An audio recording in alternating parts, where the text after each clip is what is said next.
It's the dawn of a new Tottenham season. Everything is fine. Everything is good. Vibes are good. Spurs are expected to push on for a bout versus Leicester. Expectations are really, really high. We're expected to push on, improve upon last season, get better results, and the Leicester game comes along. And guess what Tottenham do? We draw 1-1. Then comes Everton. We need a big bounce back win from our last performance. We got the draw, but we need to win. And we go and smash Everton 4-0. What a game at home. First home season of the game. Vibes are amazing. And then we come to Newcastle. Newcastle away. We knew it was going to be hard. We knew it was going to be a tough atmosphere. It was always going to be tough. And we put up a pretty good performance. But inevitably, the high line gets us in trouble. And we can see late on in the match and lose the game 2-1. But we're proud of our performance and we look optimistic going to the next game against Arsenal. Arsenal are hurt. They're missing a lot of their players. It's one of our best chances to beat Arsenal. And what do Spurs do? We show up and we do nothing and we lose miserably off of a set piece, which we would have thought to have fixed this season, but it carried over into the season from last season. We lost the game 1-0.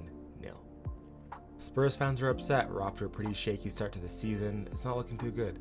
But then Spurs go on a 5-game winning streak, beating the likes of Manchester United, Brentford, Qarabag, many Europa League teams. It was looking good. Vibes were amazing. We're like, okay, the Ange project is now officially taking off. It's looking good for us. It's looking really good. And then Brighton comes along. We started off the game so well. We looked so good in that first half. What a performance we were putting in. We were like, okay, this is the real Tottenham Hotspur. We're 2-0 up going into halftime. What a performance we put in. And then we freaking collapse in the second half. We concede 3 goals. Absolute head loss. Players look spineless, gutless, whatever you want to call it. That's Spursy number 1.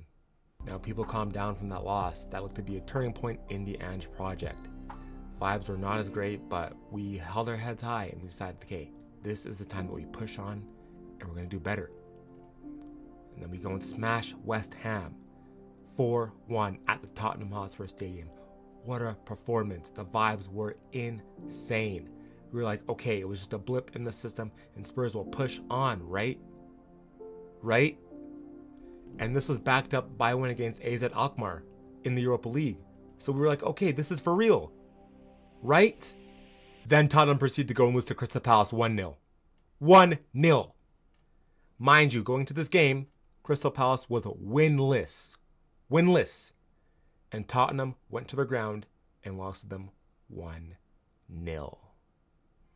Spursy number 2. Now this is where serious questions started to be asked about the Ange project. The inconsistencies, the defense, the high line still, so many questions around the team, tactics, set pieces, everything. Ange was under the hot seat.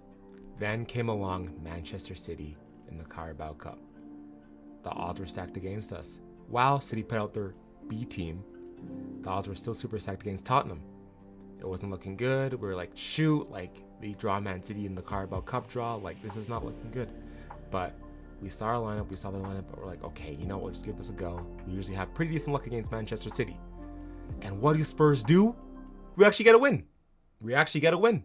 Surprisingly enough, we get a win. A hard-fought victory against Manchester City at home in the Carabao Cup. The vibes were insane. Fans were happy.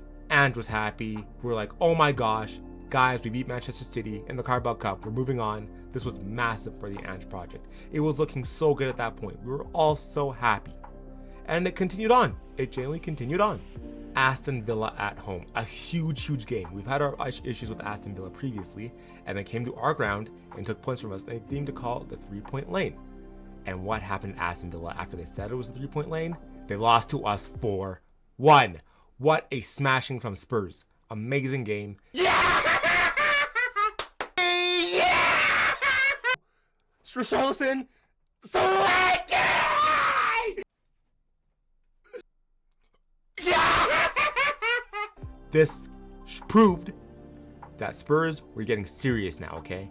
A couple hiccups against Brighton and Crystal Palace, we can overlook it now because we beat Manchester City and we beat Aston Villa. But then, guess what happened? Guess what always freaking happens? Spurs fans started, throwing out the term of, it's okay if we lose to Galatasaray. It's okay. It doesn't mean much. We can throw away this game. Like, we're in a good position. We can throw away the game. We can lose the game. It doesn't really matter that much. No, sure. Doesn't matter. No. Galatasaray, no. Spurs go out there and do a gutless performance, and we lose 3-2. Will Lancashire gets an amazing goal, but then we go down to 10 men. And we actually played better with 10 men. I'll say that much. We played better with 10 men. But Spurs go out there and embarrass themselves and lose. Now, I ask this to all Spurs fans out there. We want to get rid of this negative mentality of, the Spursy and wanting to win.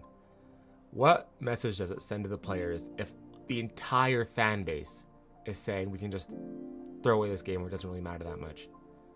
Now, I'm sure all Spurs fans wanted to win that, but we're of the mindset of it's okay if we lose, it doesn't matter, it's whatever. And I'm guilty of it, honestly. I'm guilty of it. I'll say that much. I'm kind of guilty of it. But I was even questioning at the time. I was like, why is this mindset in our fan base? Why is it okay to say it doesn't matter if we lose this game? Why do we not want to win every single game and want to give our best chance at winning every single game? Why? So this fed into the players, and they ended up losing and embarrassing themselves pretty much. It was not a good game from us. And then because we lost this game, guess what happened next? Ipswich at home.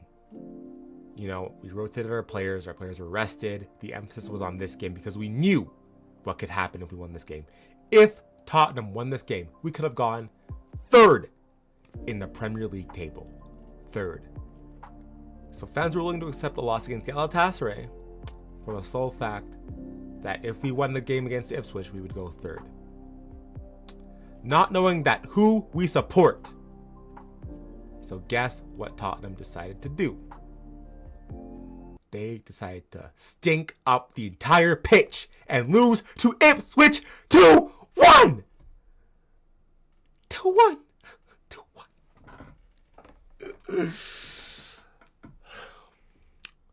Spursy number 3. Now, I honestly just had to take some time to make this video because I wanted to really calm down and collect my thoughts. I don't have a script going into my YouTube videos, bro. I just want to be authentic as possible. I want to deliver good content for you guys. I don't want to be the typical narrative. I don't want to, do any BS. I don't want to script any of my videos. I just want to talk from the heart and be an honest supporter of this club. And hopefully you guys enjoy my content. But brother, I needed a break. I honestly needed a break. I could not stand what the hell I've been seeing from Spurs lately, man. It's been tough. It's been tough. But with that said, I still believe. Call me naive, call me stupid, call me whatever the hell you want, bro. But honestly, deep down to my heart, I still believe. I truthfully do. For a couple reasons. Number one, all of our losses have been lost by 1-goal margins. We haven't really been blown out in any of our losses. The improvements, we can see it on the pitch. It has gotten better. It has gotten better. The stats back that up. The eye test backs it up. We've looked a lot better, even in the first 10 games compared to last season to this season. Overall, we have looked a lot better. We just have been unlucky to get some wins. And you can look at the way that we've lost some of these games and some of the goals that we've conceded. It's pretty much the same goal that we've been conceding a lot of the time. Usually comes from the ball coming down the flank from Udogie and Van de Ven's side. A cross comes in the other side somehow. The ball finds its way to the middle of the pitch into our box, and the ball goes into our net. And a lot of the times it comes from either Pedro Porro not marking his man, Romero not marking his man, or Brennan Johnson being lazy in the box and not coming back and marking his man. Now, if these would have been corrected, we would have gotten a lot more draws or even some more wins. So knowing those facts alone, I can understand that, okay, it's by small little moments in the game why we were losing these games. And on top of that, I know where the problem really, really lies. And I know it's been beaten to death. I know every Spurs fan knows about this. But Daniel Levy is the problem. Listen, I haven't been a Spurs supporter for too long. For a couple of years, I've been a Spurs supporter. But being a fan of other sports franchises, American sports and Canadian sports, for the most part, if an ownership group has been through a rotation of 11, 12 managers, 14, whatever managers account we're on now, if they've been through that many managers in their tenure and they haven't won anything, I think it's pretty clear where the problem lies. I think it's pretty common sense to identify that, okay, we've been through 11, 12, 13 coaches. We haven't won shit. Maybe we're the problem. I don't know, common sense. But yeah, so it's pretty clear where the problem actually lies. And for all the Ange outers, if we were to sack him right now, what would we do? Are we gonna get a win now manager like Conte, Mourinho, or are we gonna go through another project, another rebuild? Do we have the patience for that? Newsflash, we don't. Ange said that he always wins in his second season. The Premier League table does not look too great. Honestly, it doesn't. It looks pretty bad actually. But I will say we are in all competitions, all cup competitions that is. The performances have looked shaky at times, very inconsistent, but when we win big. And when we lose by small margins. So I'm willing to trust Ange that he's going to be able to work this out. And the Premier League table is what it is. It's still incredibly tight. We're still only a couple points back from being third. It's tough, but I trust Ange to be able to work through it. Also with that being said, I do believe that he does have to make some tactical adjustments to fix some problems that we are having. But I trust him. I do trust him. We're in all cup competitions. I'd said myself personally that my goal for the season is just to win a cup. I don't care if it's the FA Cup, Carabao Cup, Europa League, whatever it is. If Ange wins a cup this season, it's a success. The league is not my main priority. As crazy as that sounds, like obviously yes, it's the bread and butter, but it's not. I'm willing to sacrifice a high league position if we win a cup. Honestly, am. Because I believe that one cup will open up the gateway and give our players the winning mentality, which we lack, to be able to push on in the league. So, with all that being said, I am Ange in. I'm not Ange out. I think for any fan that is Ange out, they need to ask the question, what would we do from here? I think that we're a very reactionary and fragile fan base. And it's warranted. I mean, we've been through a lot. I haven't been here for as long as many others, and I'm already going crazy. I'm losing hairs. But I think that the best move forward is just to back the manager, man. As crazy as it sounds after a loss like that, we just have to back the manager. Because we have to look at the bigger picture and how far we've come. We have to look at what would happen if he was not here. Why did I choose Spurs? Why did I choose Spurs? Anyways, with that being said, thank you guys so much for watching this YouTube video. Make sure to like and subscribe. If you love this content and you want more, any support helps.